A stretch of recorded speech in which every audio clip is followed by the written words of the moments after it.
Welcome to Blaze News, the mandate day 31. I'm Jill Savage. Tonight on the agenda, President Trump signed several executive orders that declared March Women's History Month, and he suspended the security clearances for employees at Perkins Coie, which played a key role in the Russia hoax. The administration reportedly paused the signing of an order that would dismantle the Department of Education. According to ABC, top administration officials were concerned about blowback and that the administration lacked a clear message that explained the dismantling of the department. However, Trump did tease the release of documents related to the assassination plots on his life. A lot of people have asked that question. You had one who had 3 apps, 2 of which were foreign, supposedly, and who has the biggest white shoe law firm in Pennsylvania, even though they don't live in necessarily a white shoe area. What's that all about? His law, the law firm. The other one had 7 or 6 cell phones, and I don't have 6 cell phones. And why would somebody have 6 cell phones? So we're going to be releasing a report on that soon. The Heritage Oversight Project obtained a secret agreement between 14 blue states, left-wing groups, and New York City law firms to target Doge and Elon Musk. Now they're working together on a legal strategy to challenge how it was created and to figure out what it's doing. That includes all the investigations, regulations, or court cases that could come out of this fight, whether they're happening now or in the future. Reuters reported that President Trump is planning to cancel the temporary legal status for about 240,000 Ukrainians who fled to the United States from the war with Russia. The outlet claimed that the move is expected to come as soon as April and could lead to mass deportations. However, the White House said that there's no decision that has been made for the Ukrainian nationals at the time, and Reuters is it's fake news. In an interview with Sean Hannity yesterday, Secretary of State Marco Rubio described the war in Ukraine as a proxy war between the U.S. and Russia. Well, I think the important thing to understand about last Friday is not last Friday. It's everything that led up to it. It's been very clear from the beginning that President Trump views this as a protracted, stalemated conflict. And frankly, it's a proxy war between nuclear powers, the United States helping Ukraine and Russia. President Trump announced that he's delaying the 25% tariff on Mexican imports that fall under the free trade deal for 30 days. Trump announced on Truth Social, writing, "Our relationship has been a very good one, and we're working hard together on the border, both in terms of stopping illegal aliens from entering the United States and likewise stopping fentanyl." On X, Missouri Attorney General Andrew Bailey revealed that he is demanding the DOJ investigate whether unelected staff were able to push through radical policy without President Biden's approval due to his mental decline, citing that Biden's blanket pardon of Hunter Biden after he repeatedly claimed that he would not do so, and his claim that the Equal Rights Amendment is part of the Constitution. Bailey said that if the DOJ finds unelected staff did take advantage of Biden's mental decline, quote, "These executive orders, pardons, and all other actions are unconstitutional and legally void." And speaking of Hunter Biden, he recently asked a federal judge to throw out the lawsuit that he filed against former White House Trump aide Garrett Ziegler for hacking his laptop because now he's in millions of dollars of debt and he lost his home for the LA wildfires. But I guess his paintings aren't selling like they used to. Finally, Representative Marjorie Taylor Greene introduced the English Language Unity Act of 2025, which would codify President Trump's executive order designating English as the official language of the United States. And I think this is extremely important as we are turning very hard into an America and Americans first response. And English should be recognized as the official language of the United States. I'll give you guys a quick stat. There's approximately 178 countries around the world that have an official language. And there's something like less than 5 countries around the world that don't have an official language. And for some reason, the United States is one of those. Now let's bring in Chris Bedford, who's filling in for Matthew Peterson. And there are so many headlines today, Bedford, that when we look at these, I look at the Department of Education because this is something that we were very excited about, right? This is one of the red meat pills over here for us conservatives is like, let's dismantle the Department of Education. But the messaging, I guess, just isn't there quite yet for the administration. I'm glad that they're taking their time on this and doing things well. There's not a huge rush. They've got 4 to 8 to 12 years. Now, I would like to see things done quickly because the lawsuits will be immediate. You need to have the stuff done before another administration comes in that maybe reverses it.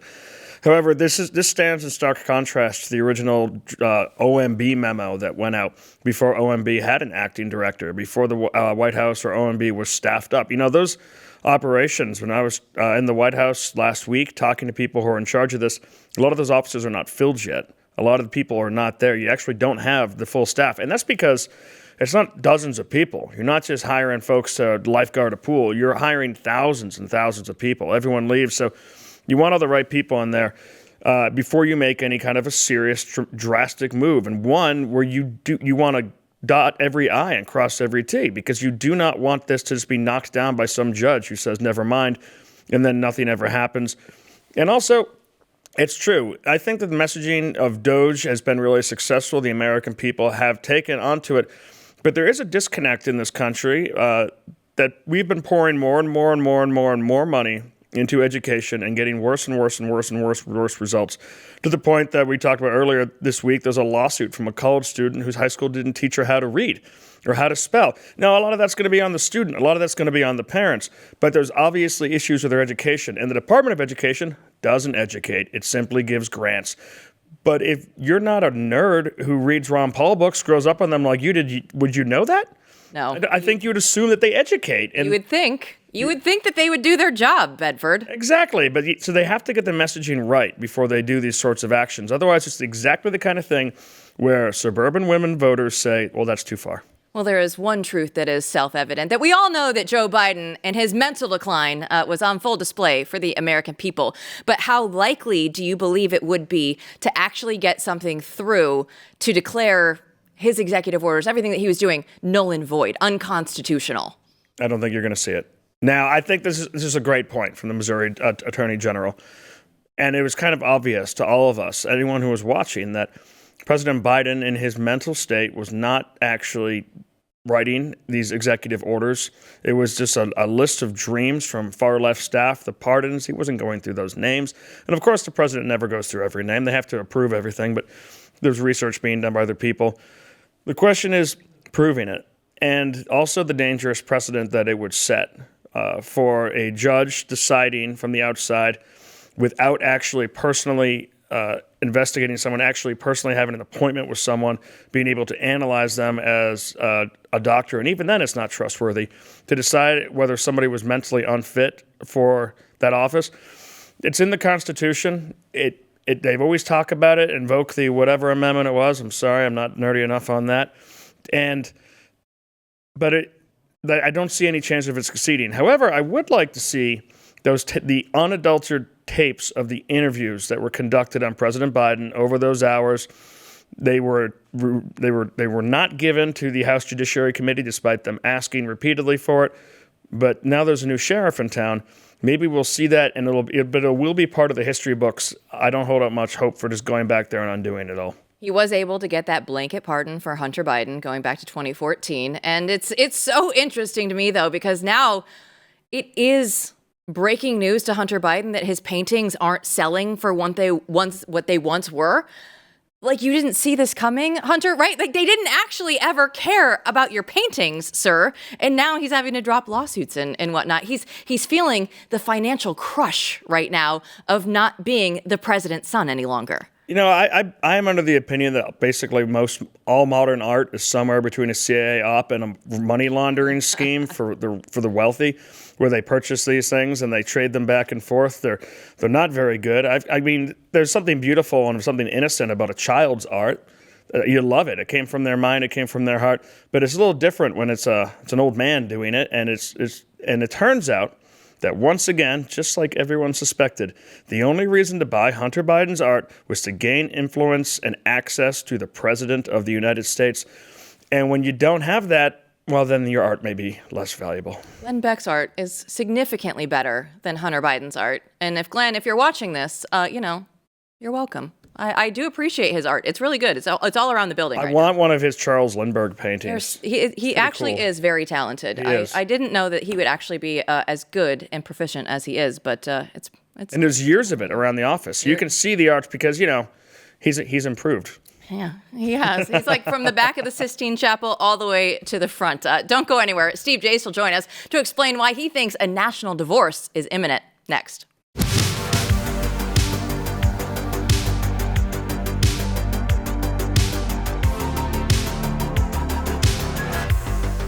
We have a problem in this country because since 2017, over 140,000 family farms have shut down in the United States. And why is that? Because all the meat in the grocery store isn't coming from American farms anymore. It's now coming from overseas because they care more about mass production and low costs than quality. And this spring, we need to change that. It's time to spring into action and put American farms first with Good Ranchers, because nothing beats American quality. GoodRanchers.com, they stand for integrity, tradition, and 100% American-raised meat. All products on GoodRanchers.com have trustworthy ingredients, and their meat is born, raised, and harvested right here in the United States, so you know exactly where your meat is coming from. And it's free from all the hidden additives. There's no antibiotics, no hormones, no seed oils. This was all before RFK Jr. made this popular. And it's just one simple ingredient. That's meat. Good Ranchers delivers straight to your door, so you get that true farm-to-table transparency, and you're supporting American ranchers, so you can feel good about what you're serving. It's going to be clean, simple, exactly the way that it should be, and you get to skip the grocery store. Right now, Good Ranchers is having their Spring into Action promotion. So when you subscribe to any of their boxes, you get to decide if you want chicken nuggets, free bacon, free ground beef, or salmon in every order for a year. And use my code Jill at checkout to get $40 off your first order. It's the best that they've ever done. So spring into action and help American farmers with every purchase. Visit GoodRanchers.com now. Use code Jill to get free meat for a year and $40 off. Good Ranchers, American meat delivered. President Trump presented a vision for America's future that challenges the current trajectory of leftist policies. He emphasized the need to confront ideologies that undermine traditional American values and freedoms. And tonight, we'll explore whether a middle ground exists or if the ideological divide has become too big to overcome. BlazeTV host Steve Deace wrote about this for theblaze.com, and because of a blizzard in Iowa, he joins us in studio. So we're happy that you're still here for a little while longer in Dallas. But let's get into this. So why can't we coexist with the left? Well, number one, they won't coexist with us. And I think, starting with the Obama era, where everyone who disagrees with me is a racist, misogynistic, xenophobic, homophobic bigot. So I think that we thought prior to Obama that this kind of language, guys, was just used for effect or cynically as a dissembling tactic against us. And maybe that was actually true. But I think since Obama, you are seeing now that they're sincere in this. It's not just a labeling tactic. It's meant as an argumentation tactic. You try to lower your opponent to the lowest common denominator, and you do those kinds of things to people when you're not interested in sharing or affirming anything they believe or finding any form of compromise, but when you want to outright defeat it. And I think for a long time we didn't want to admit this on the right. I think, frankly, for a long time I suspected it, and even after doing about 40 appearances on MSNBC, I saw that kind of feedback all the time. But I also didn't want to admit it myself because it would mean that politics in America has become a zero-sum game. And the minute it becomes a zero-sum game, now you're talking about cold Civil War kind of stuff. And you're talking about, like I'd like to describe it, a worldview steel cage match where two worldviews enter and only one is coming out. And there's only going to be one winner. But it's very clear that we are there now. I mean, I think the behavior that they've engaged in just this week, when we were younger, if this was the Clinton era and an issue like in sports came up, what Clinton would have done is sign the bill into law that banned men from participating in women's sports, and then turn around and call the Republicans a bunch of homophobes and transphobes. You try to have both sides of the issues, cornered Republicans. Most of the Republicans actually don't care about the issue or are fine with trannies in sports. They just think they have to be against it because they're on our side. So he'd isolate that, divide the Republicans, right? We're not in that era now.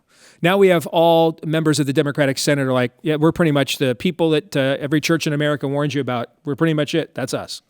And I think now they're at a point that the ideology matters more than people.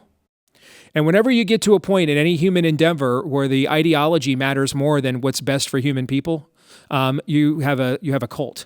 And I think that's essentially what they are now. And it's ideology or nothing. And I think at that point now it's a zero-sum game, and we cannot share a culture together. I mean, what do I have in common? The study that just came out today about we've actually taken the people we've done the meatball surgery to, who are already struggling with depressive episodes, and made them even worse. Mm-hmm. What does the three of us, or anybody that works here, I mean, anybody who's to the right of Mao, what do you have in common with that? The answer is nothing. You know, I had a similar understanding during Barack Obama's presidency. I remember conversations with friends where we'd say, you know, there are people out there who I think that I disagree with them. They hate me, but I just disagree with them. And the thing that really switched me, that woke me up to all of this was, you know, Christians have long been kind of considered a protected class in America, someone who's ascendant, someone who's not actually a victim. But during the ISIS attacks, when they were literally crucifying Christians, burning down churches, steamrolling them, cutting their heads off while they professed their faith in God, this was as good an example as you can get outside the book of the saints of actual Christian persecution happening right now. And Barack Obama went to the prayer breakfast, and he told them to get off their high horse about gay rights and gay marriage. Mm-hmm. That was his message to people who were being crucified. And that's when I realized they hate us. They really do hate us. It's not just dialogue. Mm-hmm. They want to destroy us. They want to destroy everything about us. And this guy was supposed to be the great unifier. This was supposed to be someone who would bring us all together, who would heal the racial sins of America's past and make it a great place. And he did the opposite. Mm-hmm. But he at least had the charisma and the ability as a leader to hold this disparate coalition of literally non-Americans, with transgender, with criminal rights advocates, pull them all together and make them into a workable political coalition. And when he was gone, the 70 and 80-year-olds who were just white-knuckle gripping onto their power couldn't do it. Yep. They couldn't make their Congress shut up and not scream at the president on Tuesday. And now they're not in charge. The lunatics run the asylum, and they hate us. He's exactly right. I think that's brilliant analysis, Chris. I think you can see in how David Axelrod behaved on some clips on CNN, which I don't watch. I just saw them on social media. So just wanted to make everybody, I'm not watching. Okay? But I did see this stuff on social media. And keep in mind now, he's the Karl Rove of the era you're talking about. He essentially was the architect of Obama's ascendancy. So let's make no mistake. It's not like he actually thinks that they need to move to the center on any of these issues. What he's concerned about is that the level of behavior they engaged in at the speech Tuesday night rips the fig leaf right off of their nakedness. It's all out in the open now. Everybody, like if you're a drywaller, if you're a roofer, if you're a ready-mix driver, you're a plumber, you work in retail, right? And you watch that, and you watch them not even stand and applaud a black kid, by the way, that's overcome brain surgery and brain cancer, and you're looking at, and the only time they applaud was for a foreign country. And you're looking at this and you're thinking, what do I have in common with these people? Right now, the Democratic Party is in a place, and this is what Axelrod's freaked out about. Without that external packaging that you referred to, Chris, the deal basically they're offering the American people is, unless you are a fan of The View or MSNBC, we've got nothing for you. Literally nothing. We offer you absolutely nothing. And in fact, we not only offer you nothing, we hate your guts. And what we saw in a couple of states where Republican governors were able to get power. In my home state of Iowa, Kim Reynolds was selected, got into the office because Terry Branstad got an appointment.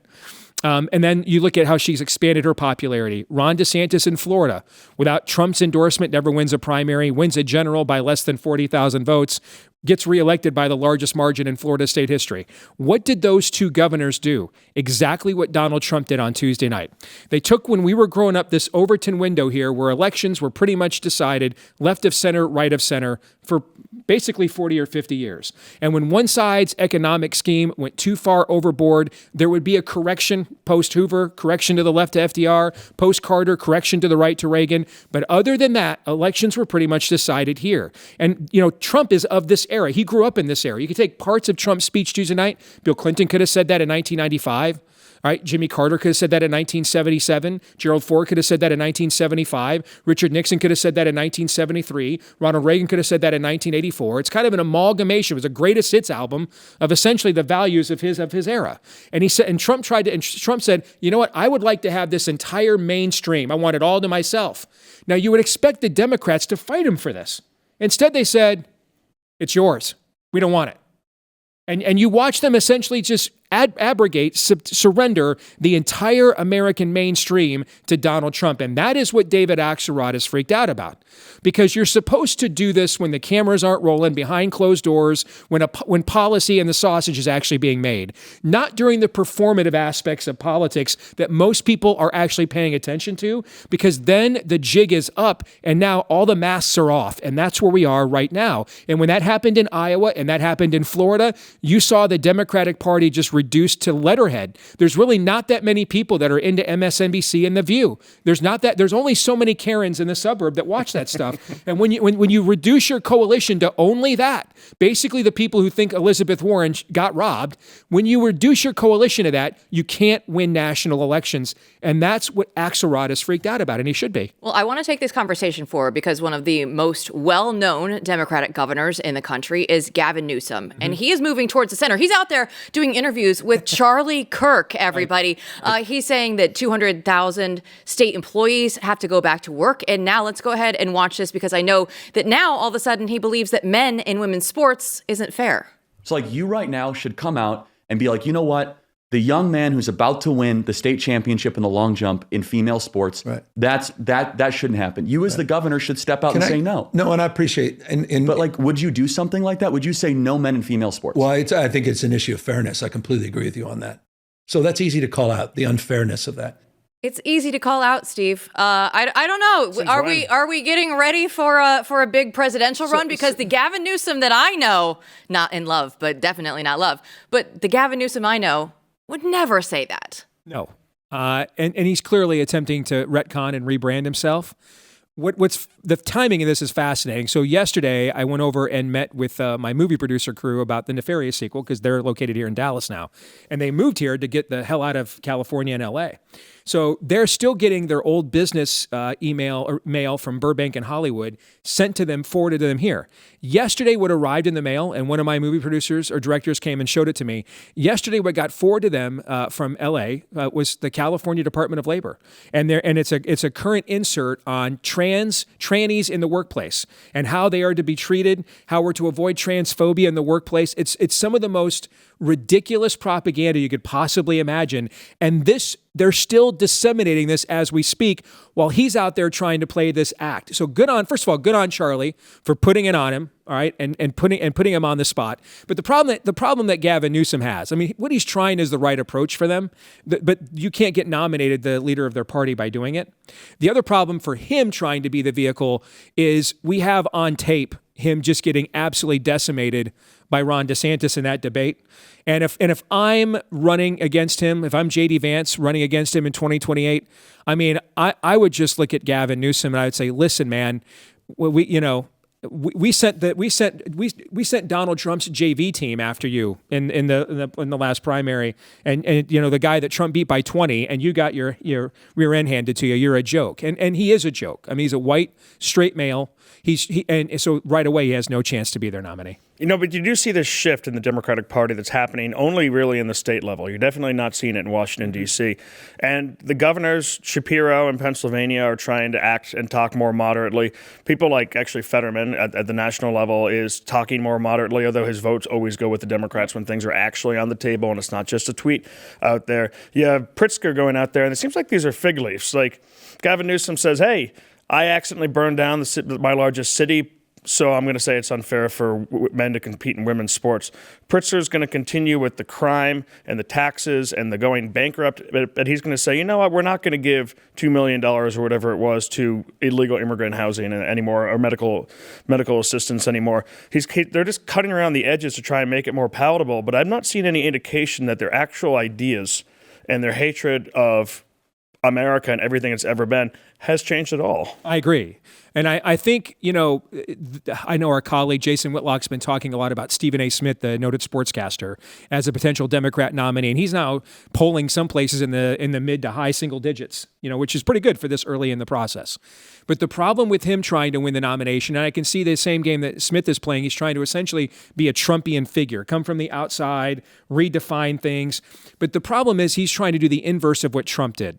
And that I know that primary very well. I mean, I went from being the first person offered a job by the Trump presidential campaign to competing against him every day with the Cruz campaign. So I saw it from both angles.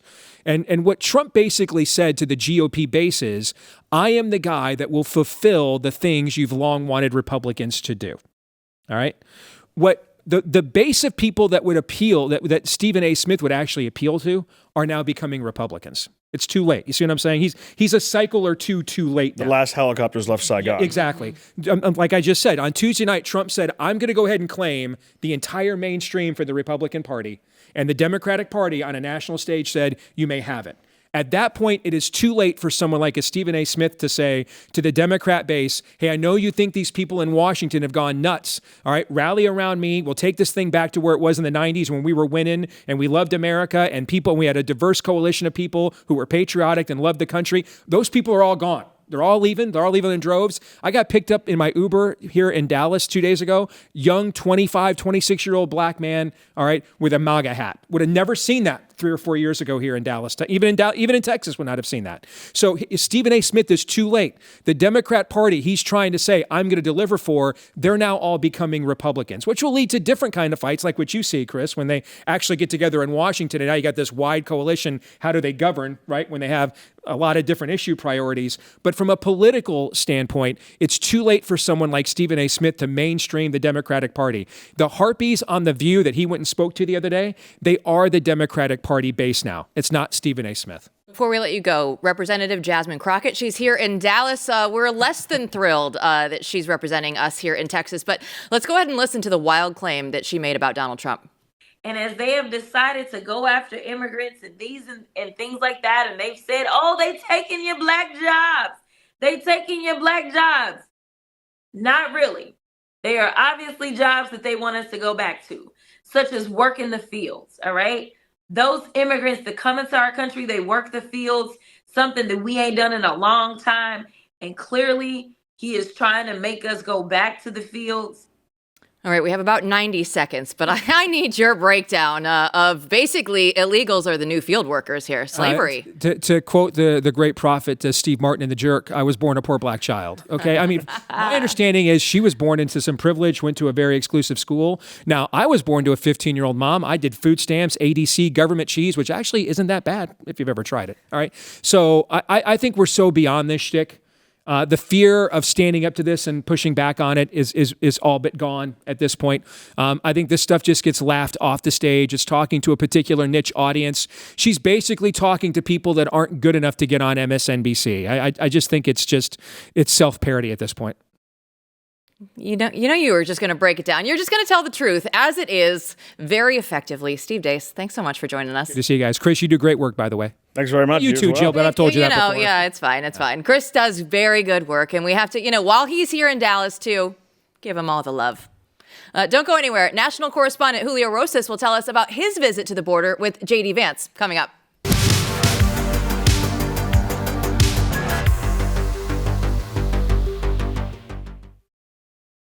Yesterday, Blaze Media's very own national correspondent, Julio Rosas, traveled down to the southern border on Air Force Two with Vice President JD Vance. And Julio asked Vance about the biggest obstacle for mass deportations. Take a look. What is, in your opinion, the biggest obstacle to actually carrying out President Trump's mass deportations? Even though, yes, apprehensions and arrests and deportations have gone up in his first month, but a lot of people are expecting a bigger capacity for deportation. So what's the biggest hurdle? So let me say a few things about that. So first of all, Rome wasn't built in a day, and we have seen pretty significant increases in deportations and apprehensions and arrests. But we have to remember that President Biden gutted the entire immigration enforcement regime of this country. We are trying to rebuild so that we actually empower people to enforce the immigration laws of the American people. Well, Julio joins us now with more. So, Julio, tell us about your experience yesterday. What did you learn while you were there on Air Force Two and then down at the border? Well, this was really a show of force. I mean, you not only had the vice president, you had the Secretary of Defense, DNI Director Tulsi Gabbard, we had the Chief of the Border Patrol, we had a whole bunch of people from Customs and Border Protection. I mean, this was a pretty packed trip for Air Force Two, and because of the location of Del Rio on the border in the airport capacity, we had to take the one of the smaller versions of Air Force Two. But really, this was a big kind of victory lap too, because I mean, as the vice president was explaining, illegal border crossings are down 95%, and I've been to Eagle Pass many times over the past few years because of the border crisis that was caused by the Biden-Harris administration, and it was very just cool to see, after witnessing this problem for over 4 years, and especially in a town like that, there actually is progress. I mean, this wasn't just a congressional delegation where it was just Republicans just complaining. This was showing us, the media that were there, and then also just the rest of the country, that this idea that we needed to have this compromise with the Senate bill that was really an open borders bill that had some good things in it, but it was mostly a bad bill because President Biden has done enough. He needs Congress to act. And the answer is no. This was all started from the executive branch because they wanted to undo the Trump administration policies from his first term. And we just needed somebody that was actually willing to enforce immigration law from the executive perspective. And that's exactly what's happened with Trump entering office again. So it was just kind of like a nice ending to this very big problem. But of course, and this is why I asked the vice president, okay, yes, the border is now secure, but because of the past 4 years of this open border, and we have millions of illegal immigrants, we need to now focus on interior enforcement. Okay, so first of all, Julio, I love the shirts you brought back from the border. Those are some amazing ruffles. But also, you've been covering the border now for years. The vice president, the last vice president, was supposed to be down at the border all the time. That was her prerogative, but you didn't really see her down there. This is a welcome change from that. And like you said, the lies of the last administration were so obvious. For decades, American politicians had claimed that they just needed more congressional action for the border, but Donald Trump and his first administration showed you could actually stop it with the tools that you have. Seems like they're doing this again. So I understand why a vice president is finally down there. And I understand why the Secretary of Defense is down there, because this is an issue where we have troops on the border now, and it's a security issue, and the cartels are dangerous, and ranchers are being killed by improvised explosive devices like they're in Iraq. But tell me why Tulsi Gabbard, the Director of National Intelligence, was down on the national border. What brings the person who coordinates America's spy agencies down for a border visit? Yeah, and that was actually good that she was there, because she was able to provide kind of the intelligence side of things. Because one of the things that really hasn't gotten as much attention as I think as it should have, especially during the Biden years, was that the cartels expanded their operations because of the huge amounts of money that they were making through not just trafficking drugs, but also trafficking people and taking advantage of the human smuggling that was now basically a guaranteed source of income. So she was able to explain to us and to the country that the cartels have expanded their fighting capabilities with that influx of cash. But also, too, as an example, she said that an ISIS-affiliated human smuggling network that brought people from Central Asia had managed to get thousands of illegal immigrants across the border during the Biden years. And even though the Biden administration cracked down on that, on the people that were let in, that they released, about 100 were arrested for either they were terror suspects or they had pretty close ties to terrorism groups from that region. And only 8 of those couple hundred were actually either deported or were held in custody. Everyone else was released, again, back into the country. And she admitted that we don't know where they are. We don't necessarily know what we're planning, but obviously we're going to, now that there's actual adults in charge, we're going to use the resources that we have and the capability that we have at the national level to redouble our efforts and crack down on that specific group. And obviously that's just one example, but that just shows how this isn't just a case of, oh, well, it's just only women and children that are coming across. It's like, no, these are very dangerous people that had a much easier time entering the country compared to even, let's say, under Obama and especially under Trump in the first term. And that's something that is kind of lost on people, because now, again, with the deportations, and you're seeing all the pushback against that, again, saying, oh, well, they're separating families. It's like, no, we're trying to mainly right now use the resources to take out the worst of the worst, and then yes, also just enforce immigration law in general, which does mean that anyone who's here illegal is going to get deported. So I think that's why it was. I think that's why it was significant to have her there, because it goes beyond just a humanitarian issue, which is how the Biden administration wanted to frame it as. Like, and of course the answer is no. It's not just that. It's also very much a national security issue, and it goes beyond just that one smuggling network from Central Asia. I mean, we had terrorists coming in from Africa as well. I mean, there's that Al-Shabaab connected bomb maker that was released and was able to go to Minneapolis before the government realized they made a mistake and said, "Oh, we actually need to get that guy in." So that's just one example, right? That's just another example. But that's how just insane this whole thing was allowed to happen, and in many ways made to happen, because they wanted to be the opposite of Trump on this issue. So let me ask a follow-up question about ISIS. I remember when ISIS was first around and there was talks about them coming over the southern border, the cartels, brutal as they were, said that ISIS would not be welcome in Mexico, that if ISIS tried to come to Mexico, their heads would be put on poles, they'd be hung from bridges, they would give them the cartel treatment. Has that shifted? Is there evidence yet that you're aware of the cartels are actively working with outside Islamist organizations, or is this smuggling network kind of more independent? So yes, that was the conventional wisdom, because before Biden, the thinking was, at the end of the day, the cartels want to make money, so they don't want to do anything in the short term that's going to affect their long term ability to do that, and so. That's why when you have basically a weekend at Bernie's for 4 years, and the guy that's leading the country is weak, so the cartels know that the Biden administration was never going to take them on seriously in any meaningful way, and so that's why when Trump comes in recently, he says, "All right, you guys are foreign terrorist organizations, and we're going to start treating you as such." They did kind of shift their thinking, because the risk was much lower than in previous years in terms of facilitating people and taxing people who came from those countries that have hotbeds of different types of terrorism, especially obviously Islamic terrorism. Because also with that influx of money, they were then able to hold off the Mexican government as well, whether through bribes or through arming themselves better to fight back against any of the, I would say, half-measured security missions that the Mexican government would do from time to time. So again, that's just how everything turned on its head. Everything that we knew that was conventional about how the border worked just went out the window, because when the American government is encouraging people to come and there's weakness from the White House, foreign adversaries, whether they're from Mexico or they're from other parts of the world, they are going to take advantage of that, especially when there's money to be made. Julio, last question for you, because you had a post on X that went pretty viral, because there are JD Vance memes that are going all over the internet. And you posted that you can confirm that Vance has seen the memes of himself and he thinks that they're funny. So walk us through that conversation. How did you learn this?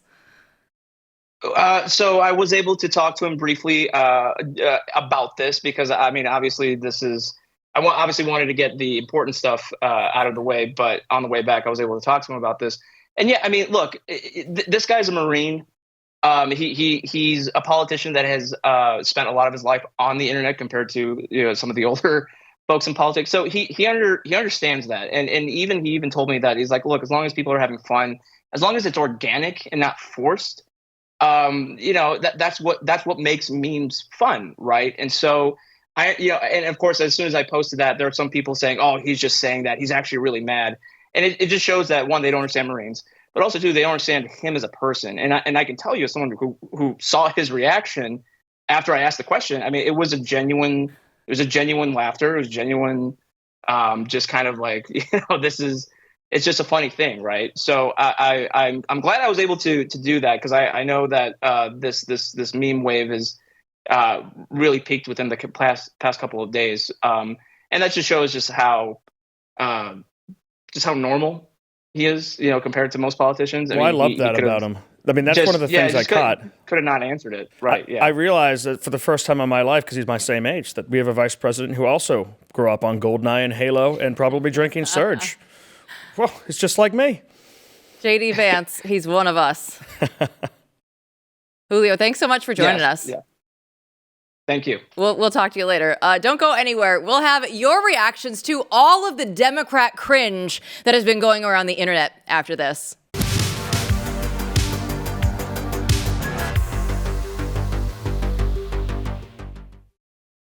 The House to come to order. Clear the well, please. Clear the well. The House has to continue its business.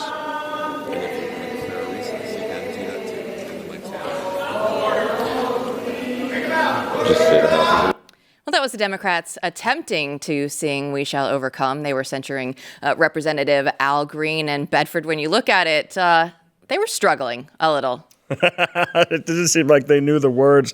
It reminded me of when I was a kid and we'd go with our Boy Scout troop to the elderly homes to sing songs together, and people would just kind of join in but they're cosplaying. I mean, this is not a civil rights moment. You're a member of Congress. This is Al Green getting in trouble for being a bad guy. The Democrats, they couldn't stop the cringe moments because they also had a Choose Your Fighter video that went out on social media. And Bedford, I watched this and I'm like, hold on, that's AOC over there. We know these elected officials, and yet they're just jumping into action. Like I would choose any Democrat woman to be my fighter. Are you kidding me? You can tell which one of them actually work out because some of them seem to kind of know what they've done, some Kempo in their life. They know how to move. Other ones look like they were about to fall over. And I just don't see this as a party that's coming back to power anytime soon. Well, there's Jasmine Crockett right there. For her second appearance of the show, she is trying to become the new AOC. But with all of this in mind, with all of this Democrat cringe out there, this was the question that I asked you today on X is what is your response to all of these videos that we just showed you? So let's start with Leah. She says, getting a lot of attention, but the wrong kind of attention. People actually care what's going on in our government. Those tactics may work on people that have zero idea what's going on, but it looks ridiculous to the rest of us, Bedford. I mean, I just think you should keep your tongue in your mouth. It's widely considered rude. I have this conversation sometimes. That's the standard? That's where we draw the line? I used to have this as an argument with my 7-year-old. My 8-year-old, now that he's 8, seems to understand you don't put your tongue out at people. It's rude. So dancing down the halls of Congress, it's just a funny look. It is. Poor manners. It's not great. It's not great. Diane Benjamin wrote, I love watching them lose future elections.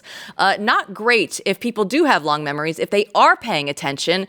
This isn't what you would say is, they would always say, oh, Donald Trump, he's not presidential. Well, are any of these elected officials looking it didn't work for the last White House. The last White House, which basically their strategy was, I know that the grocery bills are rising, but we just put out a super gay TikTok video. And it didn't actually seem to move the vote. So I just don't think, when you're a working class party initially that is struggling with working class voters and connecting with normalcy, well, this is not quite the path home. Secret Fire replied that if you can't win in the arena of ideas, you bring little paddles and sing songs like kindergartners. I appreciate the snotty tone of that tweet. I'd love it. I totally agree. And, Democrats are in a funny place. Usually, for years, they had these emotional arguments. They would fight on how you feel. They could fit their ideas in a bumper sticker. Republicans always struggled to do that. Now that's completely reversed. So they've been downgraded to TikTok. Way back in the day when I was in college, I remember one of my professors was saying, oh, which side do you feel tries to play on your emotions more, right? And again, this is a liberal college. It's the University of Iowa. I would always call it San Francisco East there in Iowa City. And somebody was clearly a Democrat, and they're like, oh, the Republicans try and go and play on your emotions. And I was like, some days I just sat there and just said, you know what, the argument isn't worth it. Today was not that day. I was like, no. I am not letting you get away with this one, because the Democrats are always like, oh, but how does it make you feel with this? And they just would go in and just play on your emotions. This is every single Democrat argument that has ever been made is trying to play to your emotions. So I just couldn't sit there and let them have that. And they've lost their touch. They're not cool. They used to have good arguments. They used to be good. They used to actually be able to pull on the heartstrings. But then when you had President Trump up there, giving an honorary Secret Service badge to a child who always wanted to be a police officer, who's still fighting brain cancer and lives every day like God gives him, and with that attitude, and they're sitting on their hands and being silent, but at the same time they're trying to pull the emotional heartstrings for the federal bureaucracy. It's just not resonating. Our coworker, Rob Eno, replied, they're singing "We Shall Overcome" for a man that makes $174,000 a year. It makes you feel all warm and fuzzy inside when you realize that this is what the elected officials are doing with your taxpayer dollars. I mean, it's all theater. Like, what is a censor?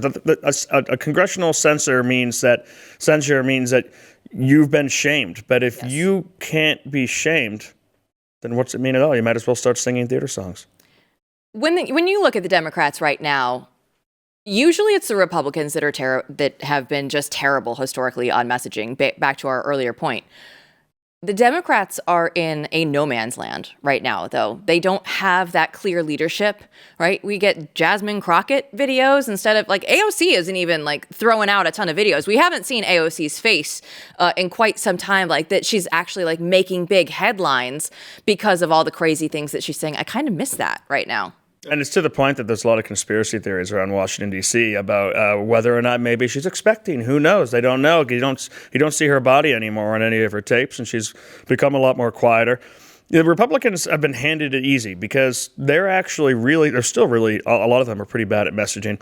But at the same time, the comms people have always had to work overtime because they've always been attacked nonstop by the press. And the Democrats are having to work for the first time ever when Joe Biden was exposed after that debate. And they really hated having to answer any questions. But it's easy for Republicans sometimes to do this messaging. When you send Mike Johnson down to the campus at Columbia or NYU and you line him up and say, this is bad, and then you look at what he's talking about, and it's a camp of masked jihad supporters, it's fairly easy messaging to look like the good guy in that, and I'll give it to the Republicans. They are showing up where they need to. I was surprised, though, because for that vote for Al Green, they actually got 10 Democrats to come over and vote with them. So they were not all happy with that as well. I mean, Fetterman said it well. He said that this theater makes us look like absolute fools. He used some fairly complicated language. I don't even remember some of the words. It was interesting to see that from the senator from Pennsylvania. But they're right. If you're a Democrat and you're in a swing district and you're trying to appeal to moderate voters, you have to say, you just ruined my day, so shame on you. Yeah, I saw Hakeem Jeffries came out and said, we told you all not to be the headlines tomorrow after the Donald Trump speech, that we wanted to just go through and have Donald Trump and our attacks on him be what everybody was talking about, but that's not how it turned out. I mean, in Playbook and the DC newsletters the next day, Fruit Punch and all the other ones, there wasn't even a mention of the Democrat response to the State of the Union, not even a mention of Representative Slotkin. That to me, again, it just shows how terrible and off-brand their messaging is right now. And it's the golden age of America. It couldn't be any better. And we're going to take these wins for as many days as we can have them, because we don't know how long that's going to last. Thanks for watching, everybody. We'll be back here tomorrow night to break it all down.